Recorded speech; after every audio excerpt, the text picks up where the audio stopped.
tahun. Tetapi selama Bapak 10 tahun itu bertumbuh subur pungli di lapas dan rutan itu. Yang kedua, saya beberapa kali mengunjungi lapas dan rutan. Cerita tentang rutan, cerita dulu kita Pak ya. Pak Menkumham ini pernah juga di sini 10 tahun juga. Beliau selalu duduk di depan ini. Itu cerita dulu kita itu sama, yaitu cerita tentang pungli di lapas dan di rutan. Pungli. Saya sempat bisik dulu kepada Pak Yasona Lauli ketika duduk bersama dengan beliau di sini. Pada waktu itu Menkumhamnya adalah Pak Andi Matalata. Saya bisik kepada beliau, kepada Pak Menkumham ini, Pak Yasona, kalau Bapak nanti jadi Menkumham, tertibkanlah lapas dan rutan ini. Jangan ada pungli. Tuhan Maha Baik, doa saya terkabulkan. Bapak jadi Menkumham 10 tahun. Tetapi selama Bapak 10 tahun itu bertumbuh subur pungli di lapas dan rutan itu. Saya tidak tahu apa masalahnya. Transaksi narkotika juga terjadi di lapas dan mungkin di rutan. Saya pernah menyampaikan di sini, menanyakan bagaimana bisa ini terjadi.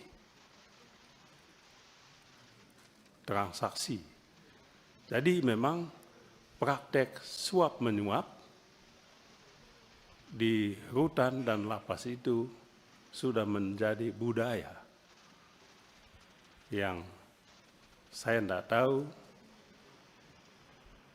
apakah ke depannya bisa kita hentikan atau tidak. Ini pungli di hutan. Termasuk di kampung saya Pak Ketua, di Kupang, rutan kelas 2B, lapas itu praktek pungli ini. Nah, yang agak aneh, sudah dilaporkan ke Kanwil Hukum dan HAM-nya, tapi juga sepertinya dianggap angin lalu. Maka saya teringat tadi Bapak Ansa bicara agak tajam soal mutasi, promosi, demosi. Di internal Kemenkumham itu tidak berlaku. Ada pejabat struktural yang bisa di setiap saat diberhentikan menjadi pejabat fungsional tanpa penjelasan. Begitu juga sebaliknya. Malah yang lebih jelek lagi, yang bermasalah malah dipromosikan ke jabatan-jabatan struktural. Lalu saya baca-baca yang Bapak tadi sampaikan ini, apa ini? Indah di atas kertas, sukses di atas kertas, tapi di lapangan sebetulnya tidak. Saya melihat baju putih yang Bapak, tapi Pak Menkumham saya senang tidak pakai baju putih. Yang lain-lain ini pakai baju putih. Itu kan menunjukkan jiwa Bapak Ibu-Ibu ini seputih baju yang Bapak Ibu pakai. Tapi nyatanya kosong, hitam jiwanya, putih baju. Membalut yang aneh-aneh tadi dengan baju putih. Jadi menyedihkan, Pak. Jadi praktek pungli, promosi, demosi, mutasi Ada yang jadi PLT sekian lama tidak ada penjelasan. PLT